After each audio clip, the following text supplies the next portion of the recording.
हाँ भाई, जइबा तू जहाँ पहुँचाए वहाँ। ए ठाकुर, ये तो हर कोनो रिश्तेदार बड़े को।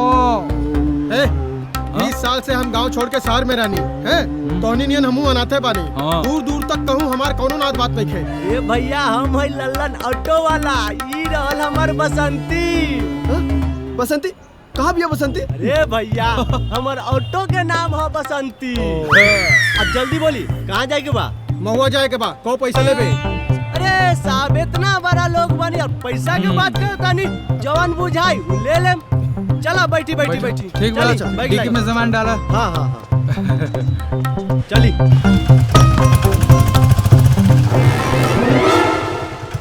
का हो ललन, का बात बा?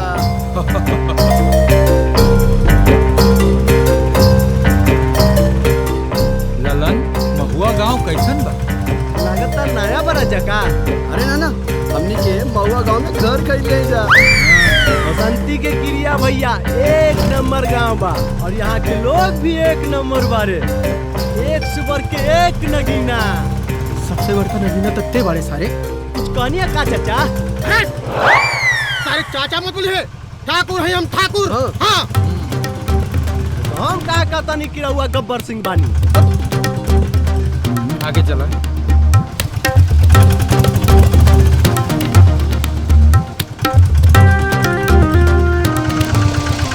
भैया आ गई बहुआ गांव। वाह। ला भैया सामान। ठाकुर, ये क्या करता हो? अच्छा लागत अपन गाँव। पैसवा है, पैसवा दे दो कर जाए बेचारा। हाई ला तहार पैसा। का भैया, खोदनी बाहर निकला चूहा?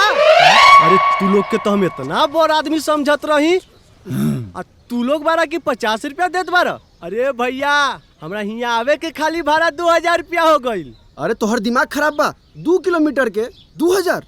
ऐसा लागत बाटे सारे ऑटो से ना, मर्सरी से लेके आइल। अब ज्यादा नौटंकी जिन पे ला, तो अबे तीनों के दिमाग ठीक हो जाई। ना दे तो का करबे? का करबे? ए भोला, ए झुंगू, ए गोपला। भैया आई का?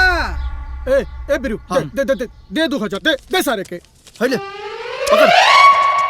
ना कोई दिक्कत नहीं करे, नया लोग बारन, समझे में थोड़ा वक्त लागेला। रंगदारी ये कमवा प्यार से पहले कह देले रहता तो ये बात यहाँ तक ना पहुँची।